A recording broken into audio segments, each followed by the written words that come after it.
जन्मेन्सुंस्त्यजतः साक्षात् कृष्णो दर्शनमागतः भक्त्यावेश्य मनो यस्मिन् वाचा जन्नाम कीर्तयन् त्यजन् कलेवरं योगी मुच्यते काम कर्मभिः सदेव देवो भगवान् प्रतीक्षताम् कलेवरं यावदिदं हिनोम्यहम् प्रसन्नहासारुणलोचनोल्लसन् मुखाम्बुजो ध्यानपथश्चतुर्भुजः। तो सर्वप्रथम हम महेंद्र भाई एवं देवकी देवी को हम धन्यवाद देते हैं और उनके बहुत बहुत आभारी हैं हम हरे कृष्ण आंदोलन के भक्तजन कि आपने हमें यह अवसर दिया भगवान कृष्ण के गुणों का वर्णन करने का। तो इस कथा का क्रम चल रहा है। आज क्रमानुसार कथा यहाँ पहुंची है कि भीष्म पितामह भगवान के गुणों का वर्णन कर रहे हैं और उनके पिताजी ने उन्हें वर दिया था कि बेटा जब तुम्हारी इच्छा होगी तभी तुम मर सकते हो। तो बाण सज्जा पर वे पड़े थे और वे भगवान श्री कृष्ण की प्रतीक्षा कर रहे थे कि वे कब आएंगे हमारे पास, उनके सामने ही शरीर छोड़ूंगा। दूसरे योगी जो होते हैं भगवान का स्मरण करते हुए शरीर छोड़ते हैं तो वे भी भगवान के धाम में जाते हैं, ऐसा भगवान ने कहा है गीता में। जो कृष्ण का स्मरण करते हुए शरीर त्यागते हैं वो भगवान के धाम में जाते हैं।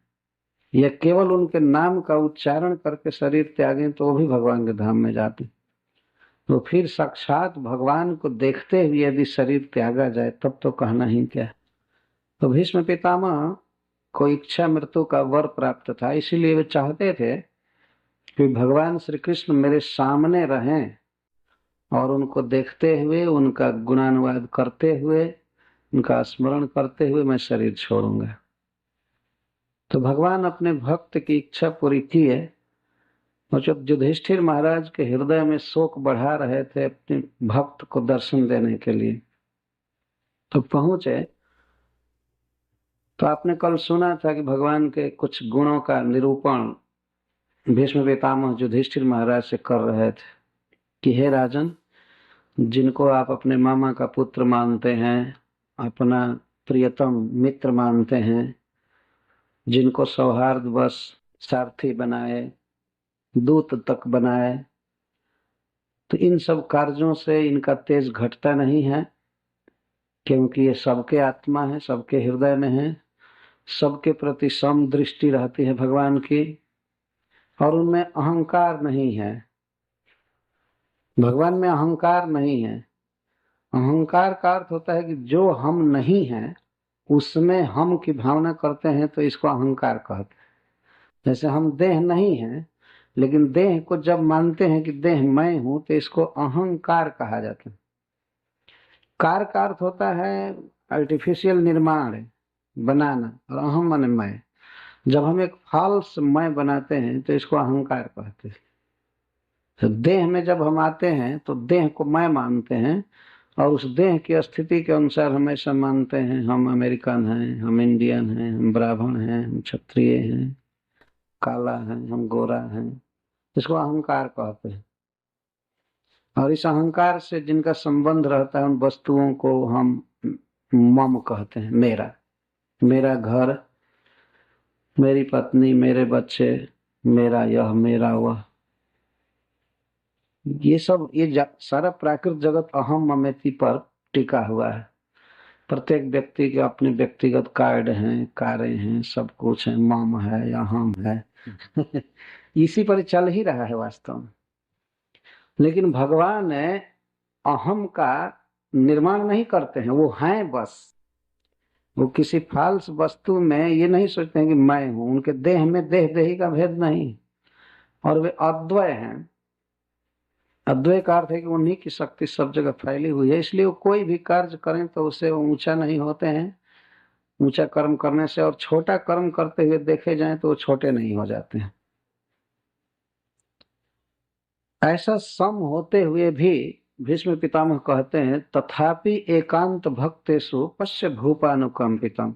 हे भूप, फिर आशीर्वाद दे रहे हैं, हे पृथ्वी पालक नरेश युधिष्ठिर, फिर भी तथा अपि, भगवान सबके प्रति सम है, फिर भी इनका अपने अनन्य भक्तों पर कितना प्रेम होता है, अनुकंपा होती है, इसको जरा देखो, पश्य, विचार करो।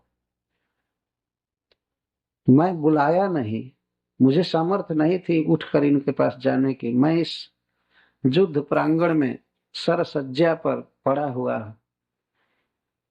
देखो अपने भक्तों पर इनका स्नेह है कि जन्मे अंशुन त्यजत, जब मेरी इच्छा हुई कि अब मुझे मरना चाहिए, शरीर त्यागना चाहिए, तो उस समय भगवान साक्षात मेरे आंखों के सामने आ गए। अपने भक्तों पर इनकी कृपा देखो। एकांत भक्तेषु, एकांत भक्त उसे कहते, एक अंत, एक माने भक्ति, भक्ति के अलावा जिनकी और कोई कामना नहीं होती है उनको एकांत भक्त कहते हैं। और भक्ति करके, भगवान का भजन करके बहुत बहुत कामना होती है, इच्छाएं होती है, तो उसे एकांत भक्ति नहीं कहते हैं, बहुवंत भक्ति कहते हैं। यह बहुत बहुत इच्छाओं से मिली हुई भक्ति, वो भी भक्ति बहुत महान है। भगवान की भक्ति की जाए और भगवान से कुछ मांगा जाए तो वह भी बहुत महान बात है। भगवान गीता में कहते हैं कि जो मुझसे मांगता है वो भी महान है, उदार है। चतुर्विधा भजन्ते मां जना सुकृतिनोर्जुन, आर्तो जिज्ञासु अर्थार्थी ज्ञानी च भर्तर्षभ। हे भर्तर्षभ, 4 प्रकार के भक्त मेरा भजन करते हैं, आर्त, जिज्ञासु, अर्थार्थी और ज्ञानी। लेकिन ये चारों उदार हैं। उदारा सर्व एवैते, भगवान कहते हैं। भगवान से जो मांगने जाता है उसको भगवान कह रहे हैं ये जेनरस है, ये उदार है। उदार किस माने में है कि भगवान के जस का उससे प्रचार होता है तो वो प्रचारक होता है।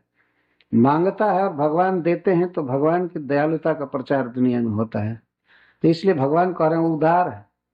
अब सुने, कोई याचक कभी उदार हो सकता है, लेकिन भगवान गीता में कहते हैं सुकृति न चतुर्विधा भजन्ते माम जना सुकृतिन अर्जुन। जिसने कई कई जन्मों तक सुकृत किया है वही भगवान से मांगता है, नहीं तो जल्दी मांगते भी नहीं है। लोग अपने फैक्ट्री का भरोसा रखते हैं, या देवता देवी से मांगते हैं, या अपने स्वजन से मांगते हैं, भगवान से नहीं मांगते। जिनसे मांगना चाहिए उनसे नहीं मांगते। जैसे मान लीजिए अपना किसी का खास पुत्र है और पिता बहुत धनी है, तो पुत्र अपने पिता से न मांग करके इधर उधर मांगे तो ये गलत है। उसका पिता सब कुछ उसे दे सकता है, उसका फादर उसे दे सकता है, लेकिन अपने फादर से न मांग करके इधर उधर मांगे तो इसमें फादर की बेइज्जती है, पिता की बेइज्जती है। तो भगवान यही कहते हैं, देखिए, आर्तो जिज्ञासु अर्थार्थ, इसमें ज्ञानी को छोड़ करके सभी भगवान से मांगते हैं, लेकिन सबको वे उदार कह रहे हैं। उदारा सर्व एवैते, सभी उदार हैं, महान हैं, जो मुझसे मांगते हैं, मेरा भजन करते हैं। और जो भगवान से कुछ न मांगे वो कितना महान है, अब इसे सहज समझ लेना चाहिए। तो हम भगवान से चाहे मांगे या चाहे न मांगे, हमें भगवान से संबंध जोड़ना चाहिए। मांगने के लिए भी हम उनकी शरण में जा सकते हैं, क्योंकि उनसे नहीं मांगेंगे तो और किससे मांगेंगे? अपने बाप से नहीं मांगेंगे तो और किससे मांगेंगे? है कि नहीं? ये सहज संबंध है हमारा भगवान से, चाहे मांगे या दे, उनसे संबंध जोड़ना चाहिए। तो इस तरह भीष्म पितामह कहते हैं कि जो एकांत भक्त होते हैं उन पर देखो कैसी कृपा करते हैं। तो एकांत भक्त किसको कह रहे हैं? अपने को नहीं। भीष्म पितामह अपने को शुद्ध भक्त नहीं कह रहे हैं, पांडवों को कह रहे हैं कि बेटा, तुम लोग इतने शुद्ध भक्त हो कृष्ण के कि तुम्हारे संबंध के कारण, यह जान करके कि ये हमारे भक्तों के पितामह हैं, दादा हैं, वंश से संबंध देख करके हम पर कृपा किए। यह उनके कहने का आशय। तो भगवान वास्तव में अपने भक्तों से इस तरह प्रेम करते हैं।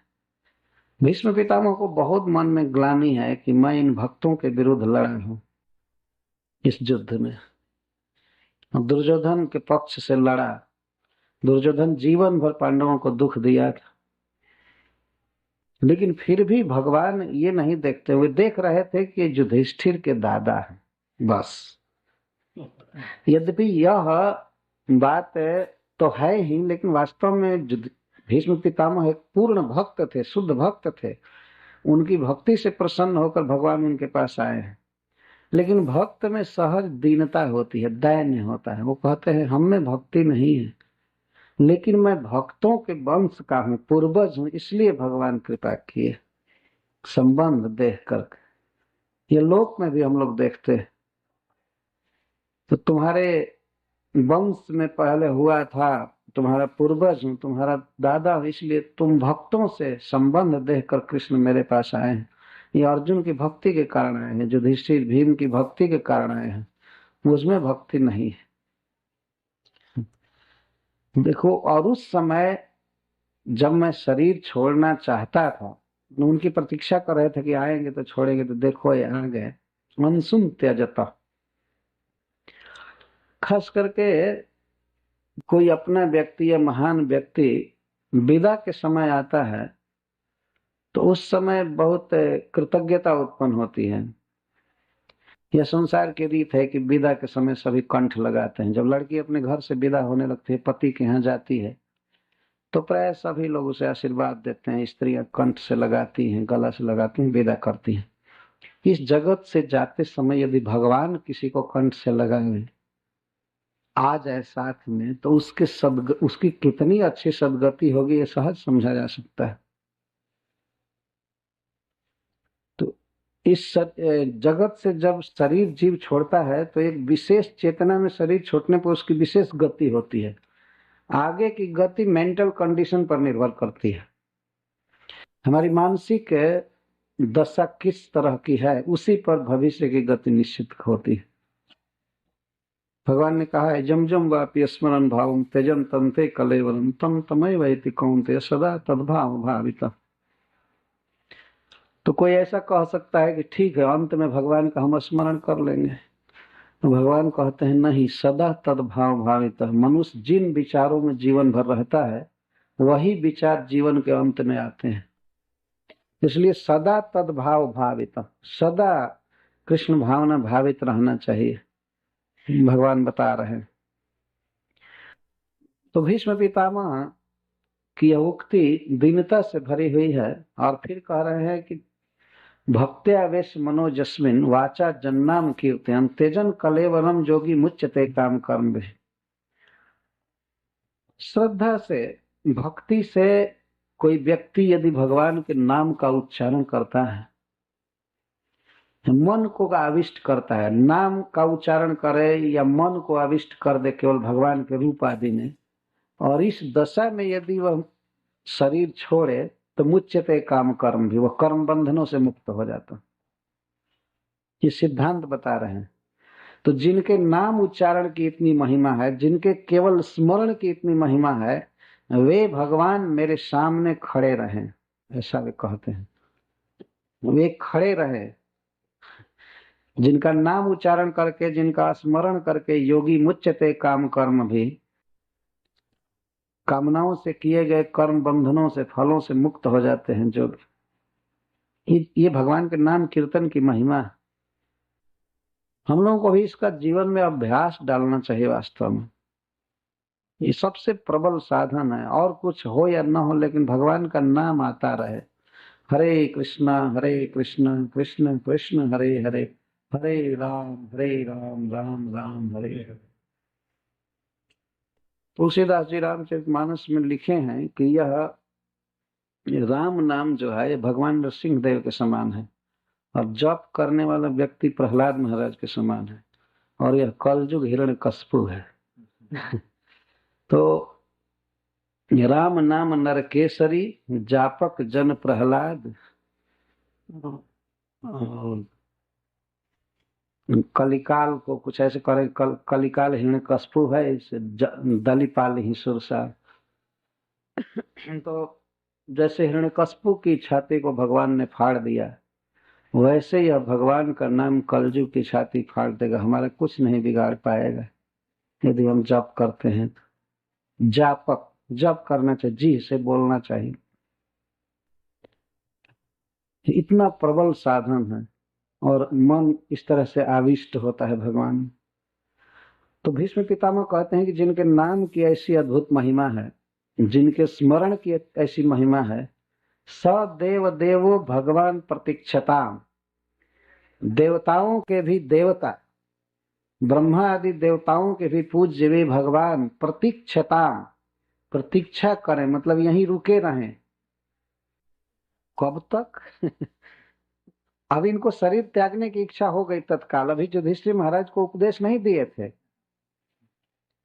लेकिन इनके मन में इच्छा हो गई कि अब शरीर त्यागना चाहिए, तो मरण पर्यंत, शरीर त्याग पर्यंत भगवान की अवस्थिति के लिए प्रार्थना कर रहे हैं कि आप यहीं खड़े रहिए मेरे सामने, मैं आपको देखूं। बाण सज्जा पर पड़े हैं और भगवान इनके चरणों के पास ऐसे खड़े थे।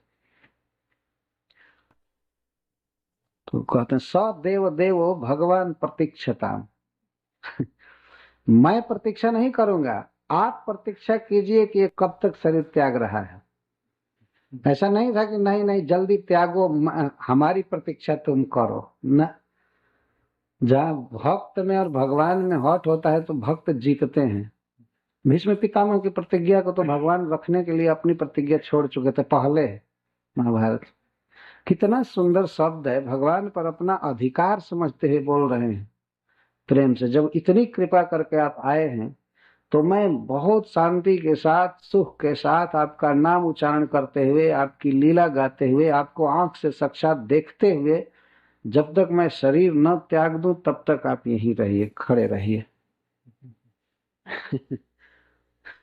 स देव देवो भगवान प्रतीक्षता, कब तक? कलेवरम जावत इदम हीनोम्यहम, जावत माने जब तक, इदम कलेवरम अहम हीनोमि, जब तक मैं ये शरीर त्याग रहा हूं तब तक आप यही प्रतीक्षा करें। इसका अर्थ है यावत शब्द यह सिद्ध कर रहा है, श्रीधर स्वामी जी लिखते हैं कि यावत विलंबम दोत्यति, या जब तक शरीर त्यागूंगा तब तक आप यहीं रहिए। तो मेरे सामने ऐसे कैसे रहिए? प्रसन्न हासा रुणलोचनो लसन मुखम बुझो ध्यान पथस चतुर्भुज, प्रसन्न मुख से, ऐसे आपका मुख तो हमेशा प्रसन्न रहता है, लेकिन शायद मैं बाण सज्जा पर हूं आपका भक्त, तो मुझे देख करके आप दुख का अनुभव मत कीजिएगा, तो मेरा भक्त इस दशा में है। आप हंसते रहिए जैसे हमेशा हंसते हैं। वास्तव में भगवान हमेशा हंसते रहते हैं, भगवान को कोई दुख नहीं है, वे हमेशा आनंद में रहते हैं। ध्यान पथ और अरुण लोचन, भगवान की आंखों में कुछ लालिमा जैसी रहती है, लाल कमल के समान, बड़ा सुंदर सुंदर सुंदर, बड़ी सुंदर सुंदर आंखें हैं। और ध्यान पथ, पथकार होता है विषय, मनुष्य के अटेंशन के वास्तविक सब्जेक्ट हैं भगवान, उन पर ही सोचना चाहिए, उन पर ही देखना चाहिए। और भीष्म पितामह कहते हैं कि अब तक हमारी चित्तवृत्ति के आप ही विषय रहे हैं, लेकिन आज आंख के विषय भी रहना पड़ेगा, आप यहीं खड़े रहिए, आंखों के विषय भी आप रहेंगे, नैना भी राम। ध्यान के तो विषय आप हमारे रहे ही जिंदगी भर, जीवन भर मैंने आपका ध्यान किया, मैं अपना चित्त लगाया आप में, या जगत में जितने भी मनुष्य हैं, अच्छे लोग हैं, उनके ध्यान के विषय आप। अटेंशन कहाँ रहना चाहिए? भगवान में, उनके रूप में रहना चाहिए। सो ध्यान पथ और चतुर्भुजा, आप चार भुजाओं मेरे सामने रहिए, क्योंकि आप मेरे उपास्य हैं। भीष्म पितामह भगवान चतुर्भुज रूप के उपासक थे, सुदर्शन चक्र आदि हाथ में धारण किए हुए, वह रूप इनको बड़ा प्रिय लगता था, तो इसलिए कहते हैं चतुर्भुज, आप चतुर्भुज रूप से हमारे सामने रहिए। भगवान जब गए थे तो उस समय चार भुजा से गए थे उनके पास, लेकिन उनकी जब इच्छा करती थी वो दो भुजा हो जाते थे। ये अद्भुत भगवान की लीला है। तो मेरे सामने आप रहिए। कब तक? कलेवरम जावत हिनोमी, हिनोमी मतलब त्याजामी, जब तक मैं शरीर नहीं छोड़ रहा हूं तब तक आप रहिए। तो इदम कलेवरम, इस शब्द से यह सिद्ध होता है कि यह शरीर जो है अनात्म है। ये आत्मा नहीं है, आत्मा से भिन्न चीज है। तभी तो आत्मा कह रहा है कि मैं इसको छोड़ूंगा। एक एक शब्द ध्यान देने की बात है। मैं इसको छोड़ूंगा, ऐसा नहीं कहते हैं कि मैं मरूंगा। आत्मा मरता नहीं है। वास्तव में हम लोग शरीर को एक दिन छोड़ेंगे। दूसरे लोग ऐसा शब्द यूज करते हैं कि वो व्यक्ति मर गया। नहीं, वो नहीं मरा, वो शरीर छोड़ता है। एक बार मैं पत्र लिखा था भाई जी हनुमान प्रसाद पोद्दार के पास। कुछ मैं दुःस्वप्न देखा था, तो मैं लिखा था कि ऐसा ऐसा मैं स्वप्न देखा हूं। तो भाई जी पत्र लिखे थे हमारे पास, वो गीता प्रेस के जो संस्थापक। तो पत्र लिखे कि शरीर तो एक दिन छूट जाएगा, इसके लिए क्या चिंता करनी है। मैं प्रथम बार इस शब्द को पढ़ा कि शरीर छूट जाएगा। इसका मतलब शरीर छूट जाएगा तो शरीर को छोड़ देने वाला दूसरा दूसरा आदमी है और शरीर दूसरी वस्तु है। शरीर छूट जाएगा, जैसे एक दिन हमारा एक कमीज छूट जाएगा, कपड़ा छूट जाएगा, ऐसे शरीर छूट जाएगा, फिर दूसरे शरीर में जाएंगे। तो कहते हैं जब तक मैं ये शरीर नहीं छोड़ देता हूं तब तक आप यहीं रहिए। तो इससे स्वातंत्र बोधित हो रहा है कि मैं अपनी इच्छा के अनुसार शरीर छोड़ूंगा, कितनी देर लूंगा। अब मैं जितनी देर करूं उतना देर आपको खड़ा रहना है। तो कई कई बातें इस श्लोक से सिद्ध होती हैं। एक बात तो है कि इस शरीर भीष्म पितामह से भिन्न वस्तु है। जो भीष्म पितामह शरीर में बोल रहे हैं, जो आत्मा बोल रहा है भगवान का भाव, उससे वो शरीर भिन्न वस्तु है। उस शरीर को छोड़ना है। इसी तरह से शरीर को छोड़ करके आत्मा जाता है। ये गीता का पहला ज्ञान है भगवान ने जो चालू किया है, और यह सबके साथ सत्य है। हम लोगों को भी एक दिन शरीर छोड़ना है, तो हमें भी उसी चेतना में शरीर छोड़ना चाहिए जिस चेतना में शरीर छूटने पर जीव भगवान के पास जाता है।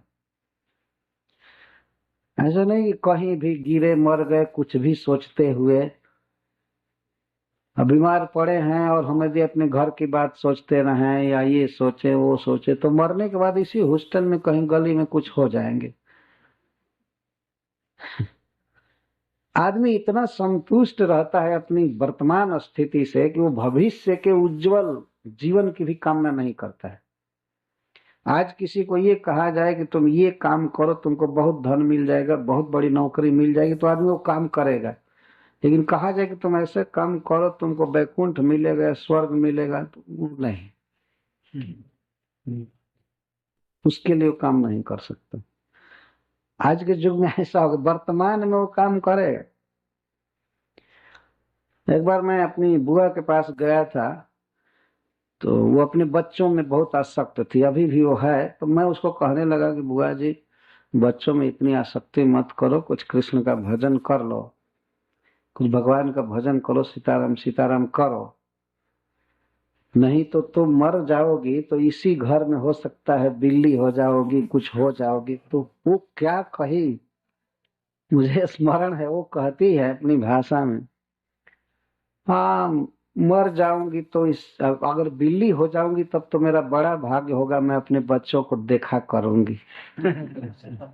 ओ, मैं कहा कि तुम भी नहीं पहचानोगी कि ये मेरे बच्चे हैं, और बच्चे भी नहीं जानेंगे कि ये मेरी माँ है। वो मारेंगे तुमको, तो तुमको मारेंगे, पाव भर भी दूध नहीं लेने देंगे। तब भी क्या कहती है, इससे क्या नहीं मानेंगे, हमको मारेंगे फिर भी मैं देखती रहूंगी ना। मैं कहा कि ये भावना तुम्हारी नहीं रहेगी कि हमारे बेटा है, देख कर क्या करोगी? देख कर तुम भागोगी, उनका दूध चुराओगी, उनका रोटी भात चुराओगी, ये करोगी वो करो, वो खाने नहीं देंगे। फिर भी वो नहीं समझ रही थी। अंत में कहे कि कुछ भी अगर भगवान करे कि इसी घर में बिल्ली हो जाऊं, ये हो जाऊं। इतना डल चेतना, डल कॉन्सियसनेस। कि बिल्ली बन करके भी मैं अपने पुत्रों को देखती रहूंगी।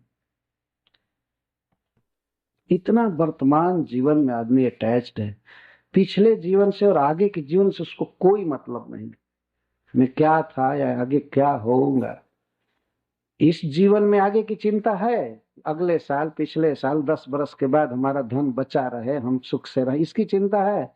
लेकिन इस जीवन के बाद भी हम सुख से रहे, इसकी कोई चिंता नहीं। बस इसी शरीर तक सब हम चाहते हैं। कुछ लोग तो ये सिद्धांत कह देते हैं बस शरीर खत्म हुआ, तुम खत्म हुए, इसके बाद रहना होना नहीं है। जब तक जीना हो खूब सुख से जी लो। अगर सुख से जीने के लिए शरीर को स्वस्थ रखना आवश्यक है, और शरीर को स्वस्थ रखने के लिए घी बहुत अच्छा पदार्थ है, लेकिन घी यदि महंगा है तो ऋण लेकर पियो। तो कोई प्रश्न कर सकता है कि ऋण लेकर पिएंगे तो फिर ऋण चुकाना पड़ेगा। तो वो नास्तिक चरवाक कहता है फिर कौन आएगा कौन जाएगा, ऋण क्या चुकाना पड़ेगा।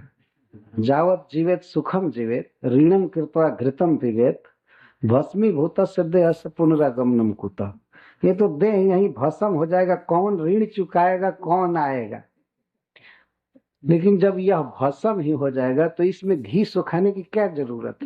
तो उससे पूछा जाए तो आखिर भस्म ही होगा तो इसमें इतना घी डालने की क्या जरूरत।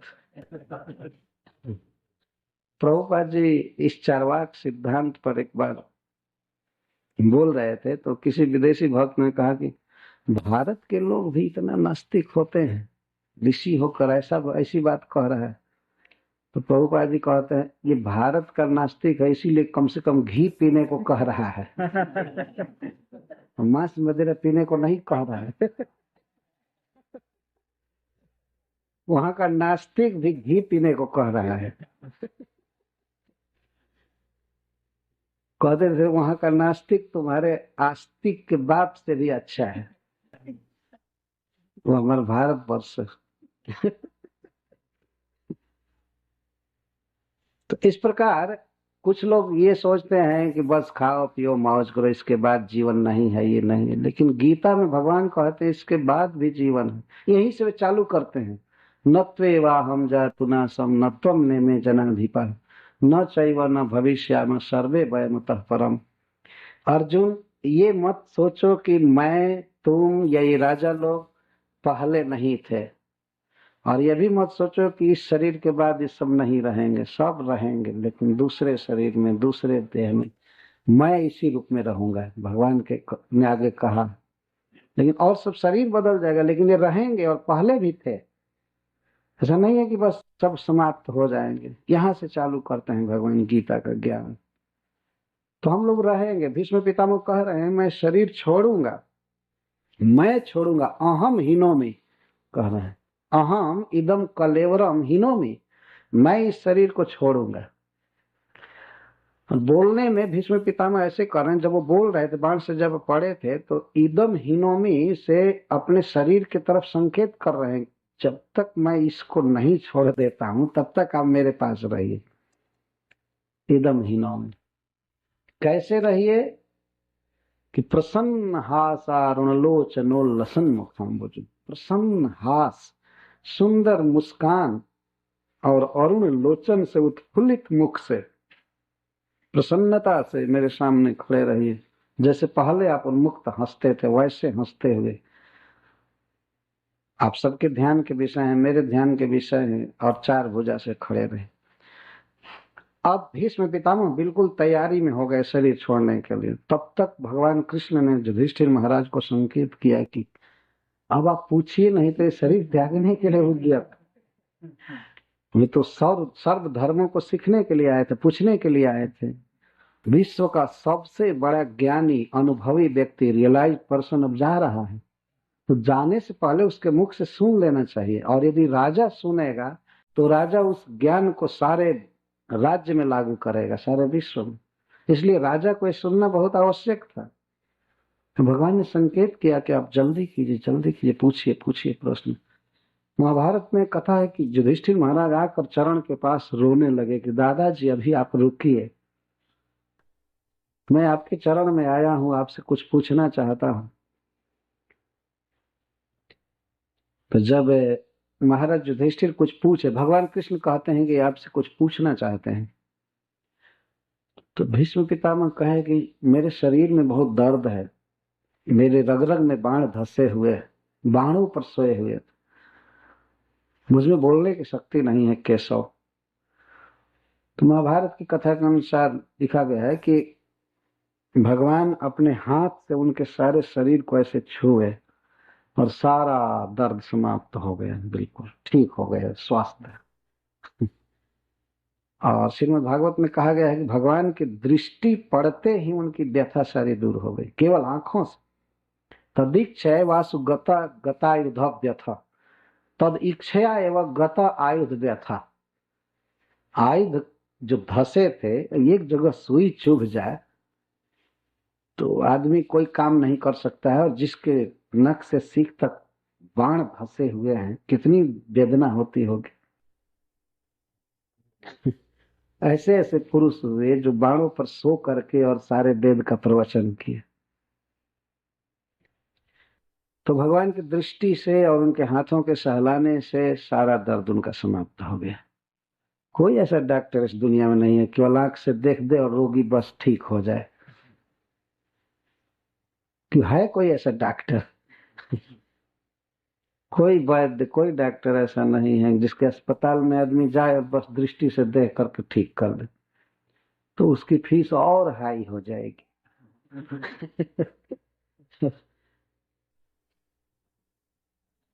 तो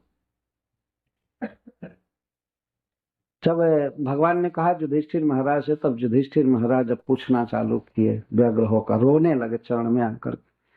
युधिष्ठिरस्तदा कर्ण्यस्यानम सरपंजरे अपृच्छद विविधान धर्मान ऋषीणाम चानुशृण्वताम्।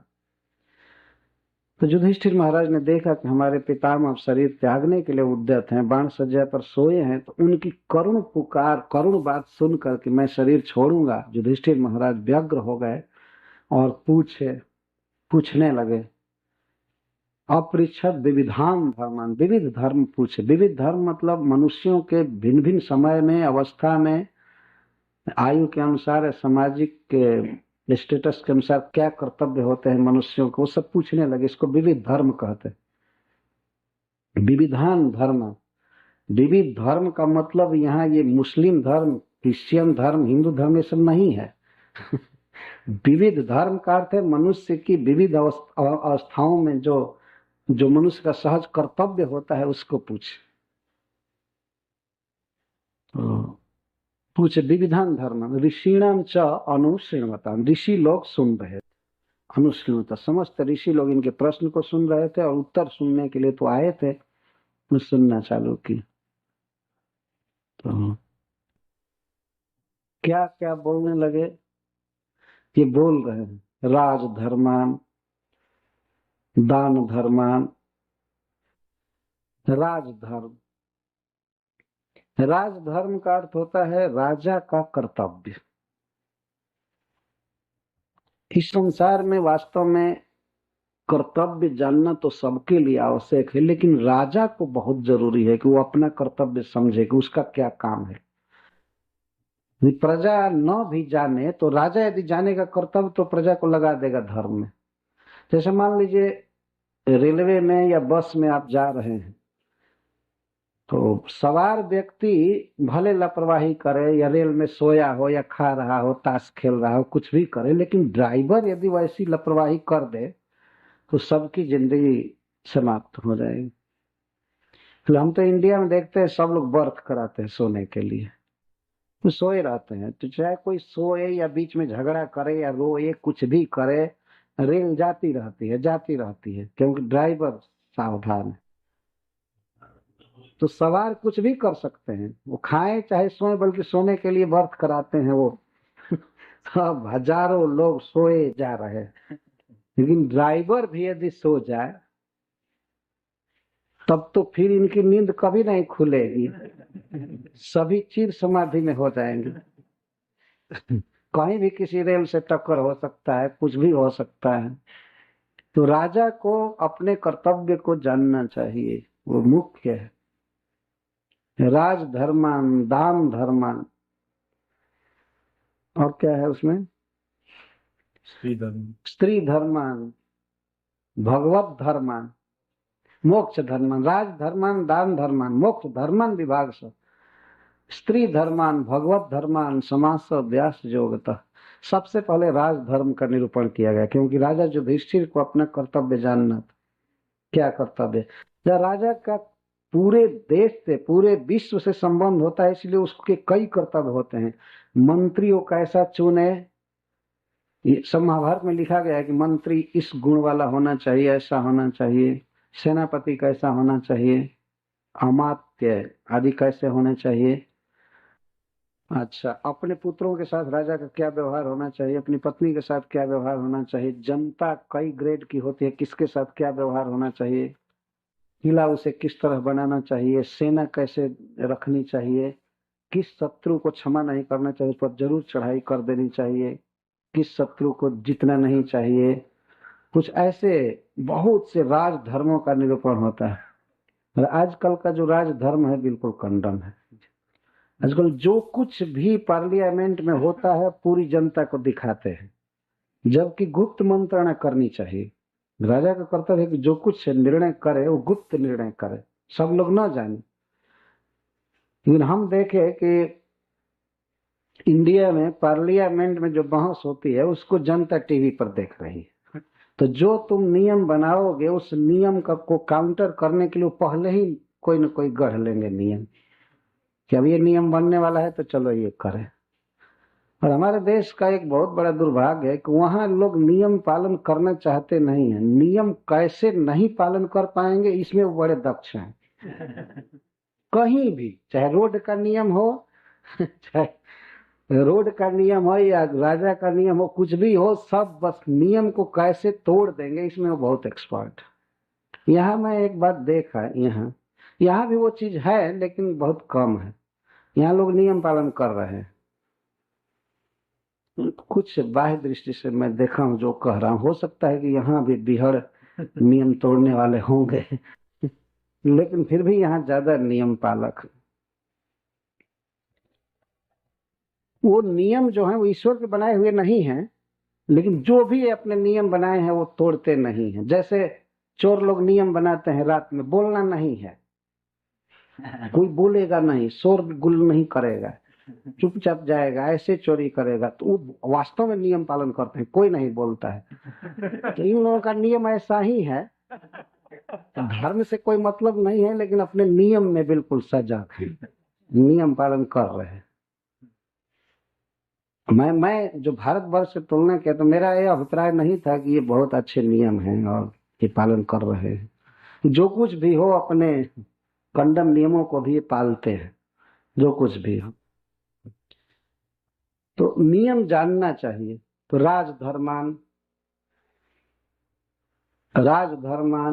और दान धर्मान, दान धर्म, दान कैसे करना चाहिए, कब करना चाहिए, किसको करना चाहिए, कितना करना चाहिए। मनुष्य के जीवन में दान एक महत्वपूर्ण काम होता है। दान जरूर करना चाहिए लेकिन अपनी स्थिति के अनुसार और पात्र के अनुसार दान करना चाहिए। ऐसा शास्त्र में लिखा गया है कि ग्रासार्धम अपि ग्रासम अर्थिभ्यो किम न जच्छसि। तुम अपने एक ग्रास में से, एक कवर में से आधा कवर भी अर्थी को क्यों नहीं दे रहे हो, मांगने वाले को। तो इच्छानुरूपो विभव कदा कस्य भविष्यति। इच्छा के अनुसार धन कब किसको होगा कभी। हम जितना चाहते हैं उतना धन कभी हो सकता है अगर हम जितना चाहते हैं उतना हुआ तो फिर दुगना और इच्छा उत्पन्न हो जाती है। जिसके पास जितना ही रुपया होता है उसके पास और उतनी ही इच्छा उत्पन्न होती है कि और आवे और आवे और आवे और आवे। यदि 10-20 हजार की इच्छा है और 10-20 हजार मिल गया तो अब मिलियन की इच्छा होगी। ये तो देखा गया है, ये प्रैक्टिकल बात है। इसलिए नीतिकार कहते हैं कि कहीं इच्छा के अनुसार धन हुआ है, इसलिए जितना है उसी में से दो। तो कोई कहे कि हमको केवल एक ग्रास भोजन है तो कहते उसमें से आधा दे दो। तुम्हारे पास एक ग्रास है लेकिन दूसरे के पास कुछ भी नहीं है, तो तुम भी आधा ग्रास खाओ और उसको आधा ग्रास दो। एक ग्रास में से आधा ग्रास भी दान करो जरूर। ग्रास माने कवर, मार्शल नीचे कहता है। इच्छा कम से कभी धन नहीं होगा, जितना है उतने में से दो। तो मनुष्य को मिला लेना चाहिए अपने स्थिति के अनुसार, पात्र का चुनाव करना, देश काल का चुनाव करना, कहाँ देना है, कैसे देना है, कब देना है, लेकिन देने का सिद्धांत जीवन में जरूर होना चाहिए। इसको दान धर्म कहते हैं। कब दान करना है, कैसे करना है। कभी कभी दान किया जाता है, अपनी कन्या के लिए दान करते हैं, अपने पुत्र के लिए दान करते हैं। दान का अर्थ होता है देना। आजकल दान का अर्थ लोग समझते हैं जिससे संबंध नहीं है उसको कुछ दे रहे हैं तो दान है। लेकिन हम अपनी पत्नी को देते हैं वह भी दान है, राजा को देते हैं वह भी दान है, भले बाध्य होकर दे, टैक्स के रूप में देते हैं वह भी दान ही माना जाता है, देना पड़ता है। मनुष्य के पास सुविधा होती है, लेकिन रियल दान है कि हम अपनी सुविधा को दूसरे के लिए दें। और गौरवम प्राप्यते दानात् न तु वित्तस्य संचयात्। मनुष्य में बड़ाई जो आती है, बड़प्पन, वो देने से आती है, धन के संचय से नहीं। आज तो बहुत लोग धन इकट्ठा किए, जैसे रावण, हिरण्यकश्यप, लेकिन इसके कारण उनको बड़ा नहीं माना गया। लेकिन जिन लोगों ने दान कर दिया, कुछ भी नहीं रखा, उनका नाम इतिहास में स्वर्णाक्षरों में लिखा गया है। जैसे बलि महाराज, कर्ण, शिवी महाराज, दधीची। दधीची ने अपना देह तक दान कर दिया, धन की तो बात बहुत दूर। कर्ण ने अपना कवच कुंडल दान कर दिया, चर्म दान कर दिया, एक प्रकार से चमड़ा काट करके और दे दिया इंद्र को। बलि महाराज ने तो सारी पृथ्वी ही दे दी भगवान, सारा तीनों लोक दे दिया। शिवी महाराज एक शरणागत की रक्षा के लिए अपना मांस काट काट करके दे दिए, कबूतर की रक्षा के लिए। तो इनका नाम अजर अमर है। धन तो इनका भी गया, और जो लोग संचय किए थे वो भी धन छोड़े, तो उनको कोई जानता ही नहीं है, वो पानी के बुलबुले की तरह आए और गए। तो गौरव आदमी को मिलता है वास्तव में दान से। एक संस्कृत में श्लोक है, उसमें कहा गया है कि गौरवम प्राप्यते दानात् न तु वित्तस्य संचयात् उच्च स्थिति पयोदा नाम पयोधी नाम अधः स्थिति। दो, एक पयोद है, पयोद कहते हैं पयः द, पयम ददाति इति पयोदा, जो जल दे उसको पयोद कहते हैं। बादल को पयोद कहा जाता है, और पयोधी समुद्र को कहा जाता है। जो पयः धी, धी माने रखे, जो पानी को संजो करके रखे उसको पयोधी कहते हैं, और जो पानी का दान करे उसको पयोद कहते हैं। जलद, जलम ददाति इति जलद। लेकिन वो नीतिकार कहते हैं कि उच्च स्थिति पयोदा नाम पयोधी नाम अधः स्थिति। जो दान करता है उसके पास थोड़ा ही धन है लेकिन वो ऊंचा रहता है। बादल हमेशा ऊंचा रहते हैं, और इतना धन रखने वाला समुद्र नीचे रहना पड़ता है इसको, वो नीचे रहता है। तो धन का संचय किया है, बहुत जल है समुद्र में, लेकिन नीचे रहना है इसको। और जल दान करने वाला हमेशा ऊपर रहता है। तो स्थिति उच्च ही पयोदा नाम पयोधी नाम अधः स्थिति। और ऐसे भी हम लोग देखते हैं कि दान करने वाले का हाथ हमेशा ऊंचा रहता है, ऐसे लेने वाले का हमेशा नीचे रहता है। देने वाला वास्तव में सब तरह से बड़ा होता है। इसीलिए भगवान ने भी सिखाया कि जिसको दान मांगना हो, लेना हो, तो मेरे जैसे छोटा बन करके जाओ। नहीं तो एक असुर के पास, बलि महाराज के पास भगवान ऐसे छोटा बन करके गए। उन्होंने बताया कि मांगने वाला हमेशा छोटा होता है, देने वाला हमेशा बड़ा होता है। यह स्थिति है। तो भीष्म पितामह दान धर्म की व्याख्या किए। दान धर्म ये एक स्वतंत्र टॉपिक है, इसलिए मैं बोल रहा हूं। राजधर्म आदि को तो आदमी समझ जाता है, लेकिन दान धर्म सब लोग नहीं जानते हैं। दान करना एक हमारे दैनिक जीवन का काम है, इसको लोग नहीं समझ पाते। ये खाओ, ये भोगो, ये घूमो, अब ये कार बदल दो, ये करो, इसको तो सब जानते हैं, लेकिन देना है हमें, इसको बहुत कम लोग जानते हैं रियल। हम लोगों के भारतवर्ष में ऋषियों ने जो संस्कार डाला है, तो भारतवासियों में देने की बहुत परंपरा है अभी भी। पात्र के चुनाव में भले वे भूल करते हैं, लेकिन देते हैं जरूर, चाहे जिसको दे।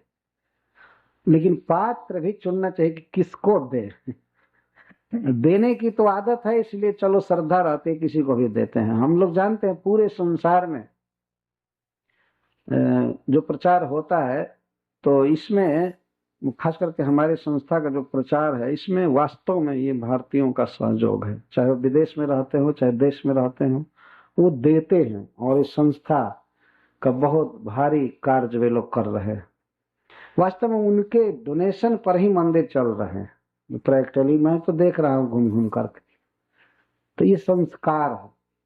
इसलिए भीष्म पितामह जैसे पुरुष ने दान धर्म की व्याख्या की, वो शास्त्रों में है और वो ब्लड में है, इसलिए लोग देते रहते हैं।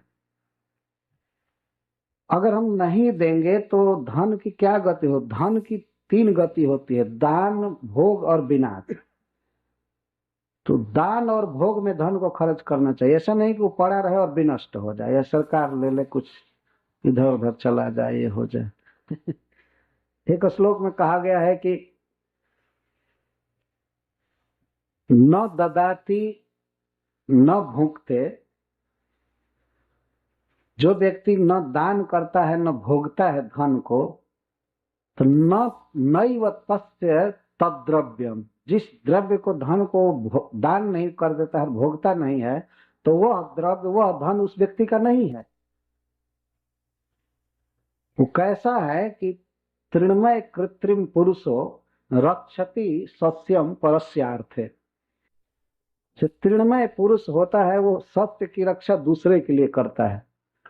तो जो लोग गांव से आए होंगे भारत से, वे लोग इसको जान जाएंगे, समझ जाएंगे उपमा से। तो गांव में जब देखे होंगे, खेत में जब फसल लगती है, क्रॉप्स लगते हैं, पक जाते हैं, तो घास का आदमी बना करके किसान खड़ा करता है कि नीलगाय या हरिण सुअर ये सब भाग जाएंगे, ये समझेंगे कि खेत में आदमी खड़ा है। अब लोग देखे हैं, जो गांव के होंगे वो देखे होंगे। तो उसको तृणमय कृत्रिम पुरुष कहते हैं। तो नकली आदमी होता है वो, उसमें कोई कुर्ता भी पहना देते हैं, पगड़ी भी बांध देते हैं सिर पर, और सो तृण का पुरुष होता है, तृणमय कृत्रिम पुरुष। तो सत्यम रक्षति, वो फसल की रक्षा करता है, चाहे कितना भी क्विंटल अनाज हो, लेकिन एक दाना उसके मुख में नहीं जाएगा। वो दूसरे के लिए रक्षा करता है, वो दूसरे के लिए फसल की रक्षा करता है। तो उस अब फसल तो बहुत अच्छी होती है, उसको नीलगाय नहीं खाए, हरिण नहीं खाए, सब भाग गए, लेकिन गल्ला जब होगा तो इस बेचारे को कुछ भी नहीं मिलेगा। तो जो न तो दान करते हैं न भोगते हैं, वे तृणमय कृत्रिम पुरुष, बस धन अगोर करते, बैंक में जमा करके मर जाते हैं, अब दूसरे लोग भोगेंगे उसको। तो इसीलिए दान करना और भोगना, धन का यही उपयोग है।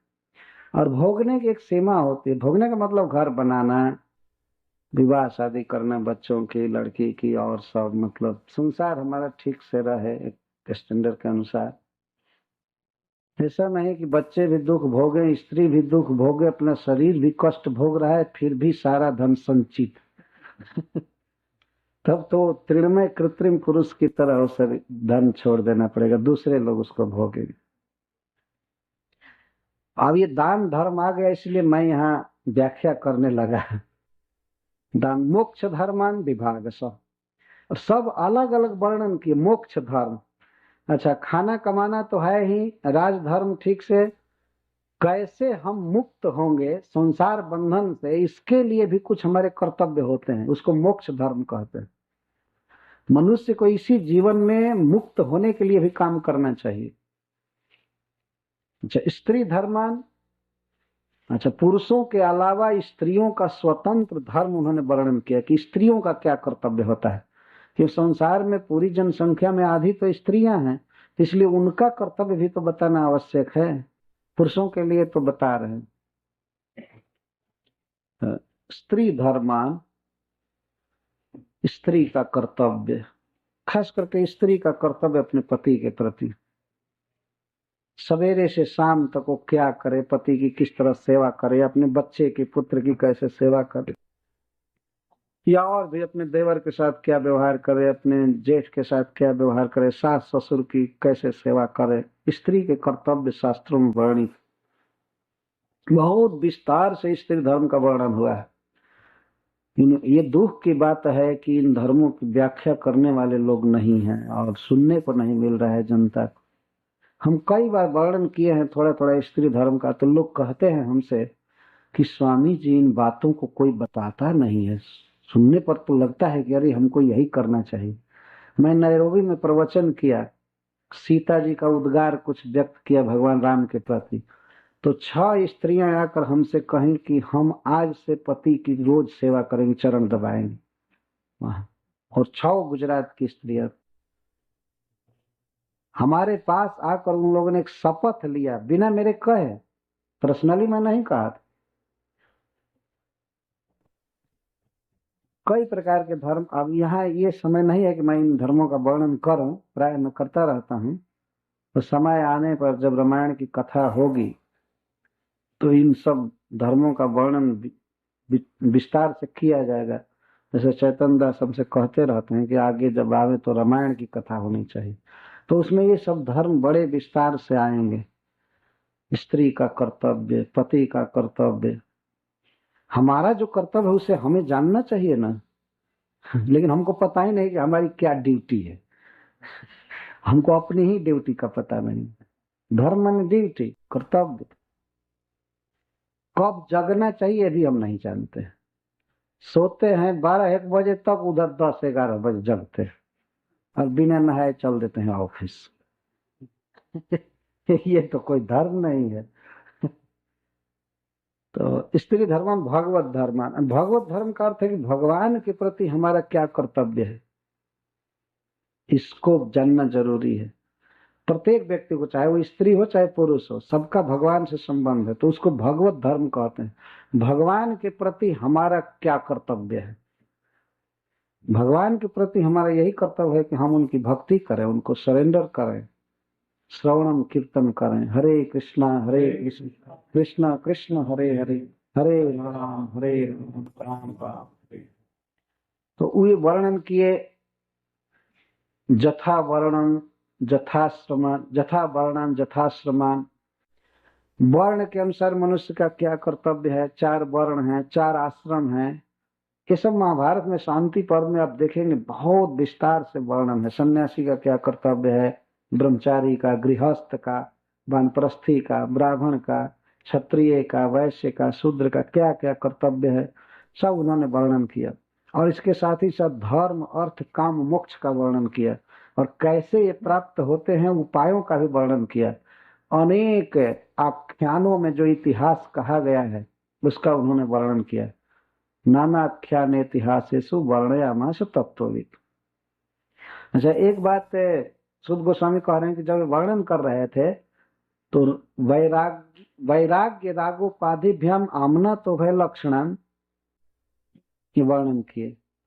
वैराग्य और राग 2 पथ हैं, तो निवृत्ति मार्ग और प्रवृत्ति मार्ग दोनों का भी वर्णन किए। और एक ही व्यक्ति के जीवन में दोनों की जरूरत है। जैसे मान लीजिए कोई व्यक्ति विवाह किया है, संसार में उसकी इच्छा है धन कमाने की, संसार बनाने की, तो उसके लिए भी वेद आज्ञा दिया है, उसको प्रवृत्ति मार्ग कहते हैं।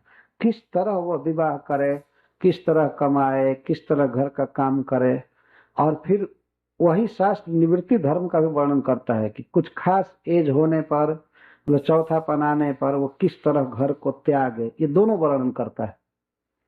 तो प्रवृत्ति मार्ग भी भगवान की प्राप्ति के लिए ही है और निवृत्ति मार्ग भी भगवान की प्राप्ति के लिए है, लेकिन एज के अनुसार या सामाजिक अवस्था के अनुसार ये दोनों शास्त्र वर्णन करता है। यहाँ तक कि कैसे दुकान करनी चाहिए, कैसे कमाना चाहिए, सब कुछ वर्णन करता है। कैसे घर बनाना चाहिए, विवाह कैसे करना चाहिए, किस मुहूर्त में विवाह करना चाहिए, विवाह करने के बाद स्त्री पुरुष के क्या कर्तव्य, इन सब का वर्णन वेद करता है। इसको प्रवृत्ति कहते हैं। हम शुभ कर्मों में किस तरह लगे, इसका भी वर्णन वेदों में है। और फिर 50 वर्ष या 60-70 वर्ष का होने पर हम किस तरह घर छोड़े, इसका भी वर्णन, इसको निवृत्ति मार्ग कहते हैं। और एक ही पुरुष के लिए शास्त्र अवस्था भेद से दोनों धर्मों का निरूपण करता है। इसको वैराग्य और राग कहते हैं। मनुष्य के जीवन में राग होता है, आसक्ति होती है, तो जब आसक्ति है तो उस आसक्ति के अनुसार ही धर्म का उपदेश किया जाता है। और कुछ दिन तक संसार भोग करके जब वैराग्य होता है तब उसके लिए फिर अब दूसरा रास्ता, वही शास्त्र फिर दूसरा रास्ता बताता है, ऐसे करो, वन में चले जाओ, ये करो, साधु संग करो, ये करो, बताता है। इस तरह वर्णन करते करते भीष्म पितामह के लिए वह समय आ गया जिस समय को योगी लोग बहुत पसंद करते हैं। धर्मम प्रवदतस्तस्य स कालः प्रत्युपस्थितः यो योगिनः छंद मृत्युर वांछितस्तुत्तरायण। योगी लोग जो इच्छा मृत्यु हैं, जिनकी मृत्यु अपनी इच्छा के अनुसार हो सकती है, तो वे लोग उत्तरायण में मरना चाहते हैं। उत्तरायण, जब सूर्य उत्तरायण रहते हैं, यह उत्तरायण प्राय जनवरी से प्रारंभ होता है और जून तक लगभग रहता है। तो उस समय वे शरीर छोड़ना चाहते हैं। यह काल जो है अपने गुण से मनुष्य को कुछ एलिवेट करता है, लेकिन योगियों को एलिवेट करता है, सहायता करता है, सबको नहीं। जनवरी से और जून तक तो ये मुसलमान आदि भी मरते रहते हैं, तो इनका एलिवेशन नहीं होगा। योगी जो है वो उत्तरायण काल में मरता है, तो उत्तरायण भी उसको कुछ अपने गुण से ऊपर उठाता है। योगी जो भगवान की भक्ति किया है, तो काल सहायता करता है, देश सहायता करता है।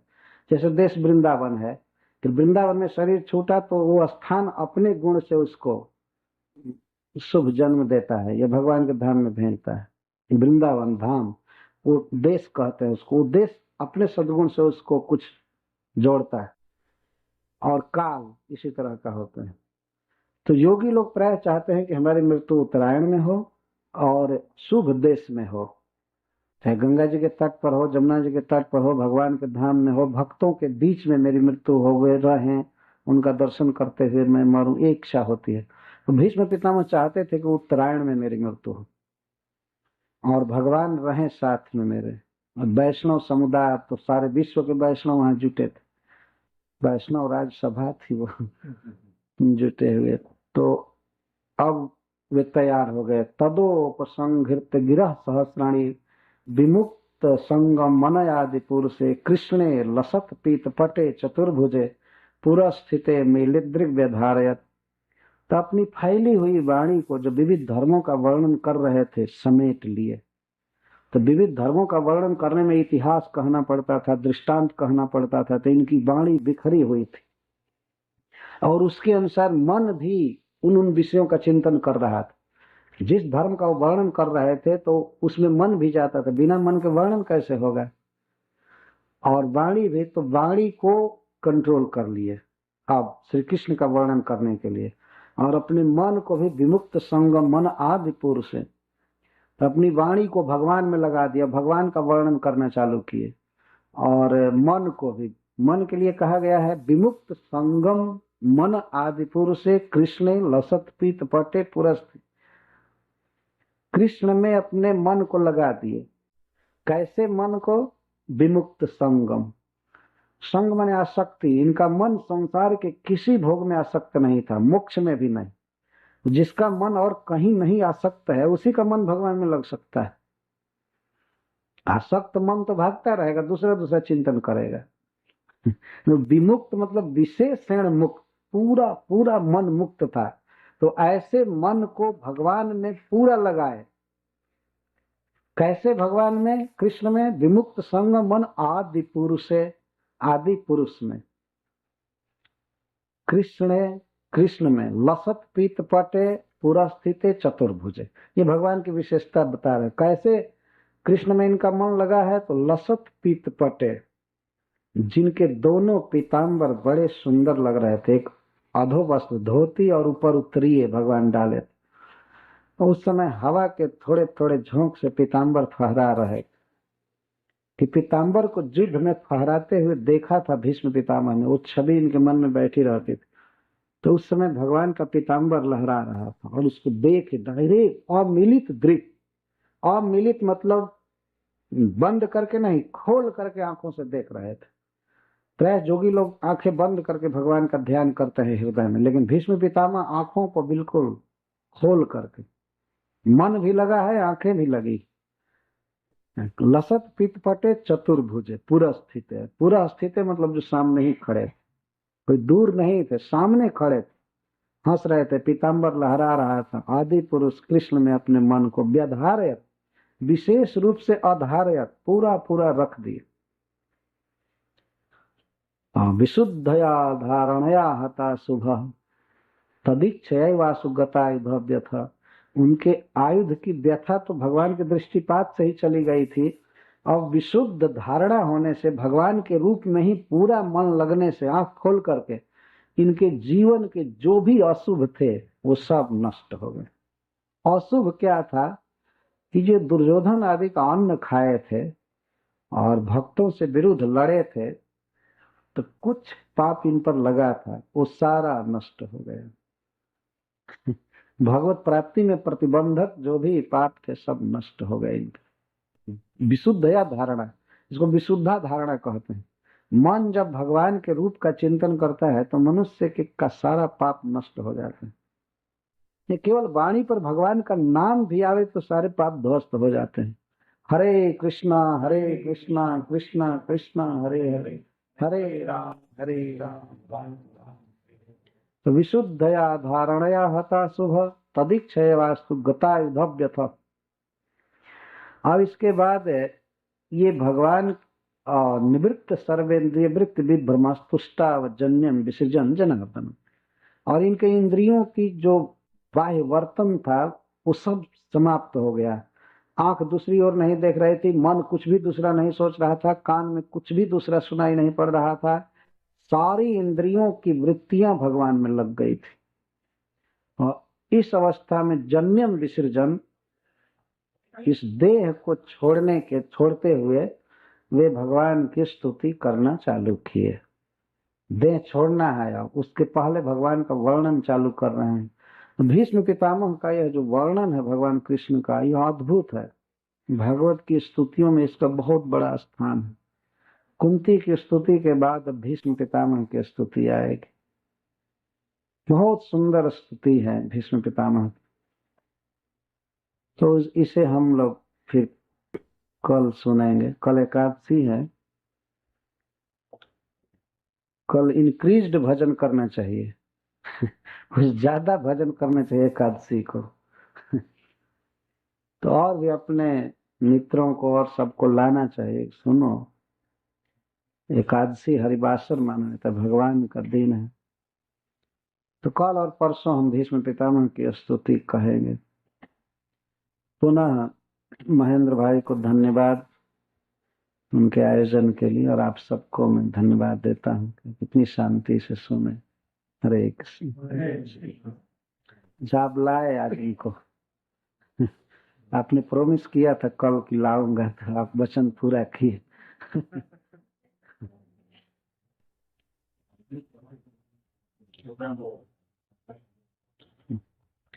यही हित है वास्तव में, ऐसे ही हितैषिता की जाती है। लाना चाहिए जबरदस्ती। प्रभुपाद जी को भक्ति सिद्धांत सरस्वती महाराज के पास उनके एक मित्र ने जबरदस्ती लाया। प्रभुपाद जी आना नहीं चाहते थे, वो कह रहे हम बहुत साधु देखे हैं। उन्होंने कहा नहीं चलो, वो स्पेशल साधु है, ऐसा साधु नहीं देखे हो। तो उसमें प्रभुपाद जी ने सोचा कि चलो देख लो, मिले और बस उनका जीवन चेंज हो गया। भक्ति सिद्धांत सरस्वती महाराज। तो इस तरह से अपने मित्रों को, भाइयों को जबरदस्ती घसीट कर लाना चाहिए। चलो चलो चलो।